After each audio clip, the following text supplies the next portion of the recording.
नमस्कार, मैं हूं आपके साथ मेनका चौधरी और बात एक बार फिर बीएसपी की कर लेते हैं। बीएसपी अध्यक्ष मायावती की कर लेते हैं, जिन्हें लेकर लोग सवाल उठा रहे हैं कि आखिर मायावती को, बहन जी को हुआ क्या है। क्या वो किसी बात से डरी हुई हैं या फिर कोई और वजह है जो उनके फैसले इस तरह के हैं। बीते कुछ दिनों से बड़े बड़े फैसले ले रही हैं। पहले आकाश आनंद को पार्टी के सभी जिम्मेदार वाले पदों से हटाया, फिर आकाश आनंद को पार्टी से ही निकाल दिया, उनके पिता को नेशनल कोऑर्डिनेटर बनाया और आज ही मायावती ने सोशल मीडिया साइट के जरिए ये बता दिया कि आकाश आनंद के पिता यानी कि आनंद कुमार को भी नेशनल कोऑर्डिनेटर पद से हटा दिया गया है।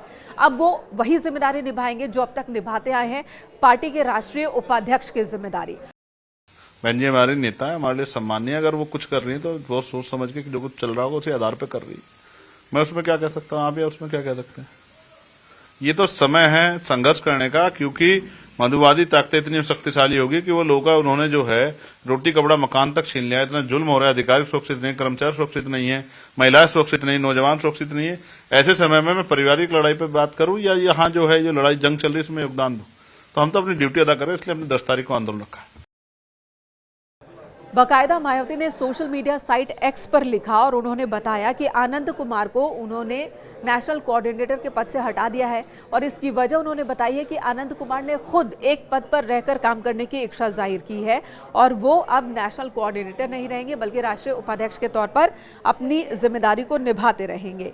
कुछ दिन पहले ही मायावती ने अपने भतीजे यानी कि आकाश आनंद को नेशनल कोऑर्डिनेटर पद से हटाया था और वो भी बहुत ही ड्रामेटिक अंदाज में। लोकसभा चुनाव से पहले उन्हें जिम्मेदारी दी जाती है, फिर एन चुनाव के दौरान ही जिम्मेदारी ले ली जाती है, चुनाव खत्म होने के बाद वापस उन्हें जिम्मेदारी दी जाती है और उसके बाद 2 दिन पहले ही उन्हें जिम्मेदारी से तो हटाया गया ही, पार्टी से भी बाहर कर दिया गया। जबकि आकाश आनंद ने बहुत इमोशनल जानकारी दी थी, बहुत इमोशनल बातें की थी और मायावती में अपनी निष्ठा जाहिर की थी। उसके बाद मायावती का गुस्सा भड़का और उन्होंने पार्टी से ही बाहर कर दिया। बाकायदा आकाश आनंद के उस रिएक्शन को भी उन्होंने गलत बताया। जो आकाश आनंद ने एक चिट्ठी लिखी थी, एक लंबा चौड़ा पोस्ट लिखा था जिसमें मायावती के प्रति अपनी निष्ठा जताई थी। तो अब लोग यही सवाल कर रहे हैं कि आखिर मायावती को क्या किसी का डर है।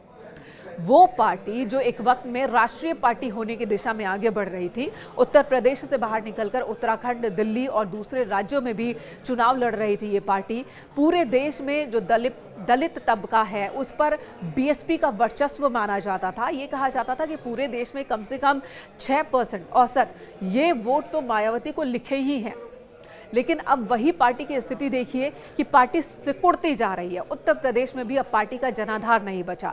यूपी की बात की जाए तो 13% वोट बैंक पर एक वक्त था जब बीएसपी का कब्जा था, लेकिन अब इसमें बहुत गिरावट दर्ज की गई है।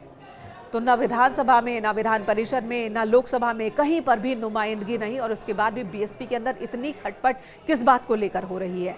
आखिर मायावती को डर किस बात का है। क्या उनका पॉलिटिकली कोई हाईजैक कर लेगा, पार्टी पर कोई हाईजैक कर लेगा, या फिर कोई और वजह है जो मायावती इस तरह के फैसले ले रही है। अब इन्हीं बातों पर चर्चा चल रही है। हालांकि बीजेपी का रिएक्शन यही है कि ये बीएसपी का अंदरूनी मामला है, उस पर हम कोई कॉमेंट नहीं करेंगे। तो वहीं कांग्रेस लगातार तंज कस रही है कि बीएसपी अब खत्म होने वाली पार्टी है। समाजवादी पार्टी भी कुछ इसी तरह के रिएक्शन दे रही है। लेकिन बीएसपी आखिर किस रास्ते पर आगे बढ़ रही है, बीएसपी के ही नेता अब नहीं चौंकते।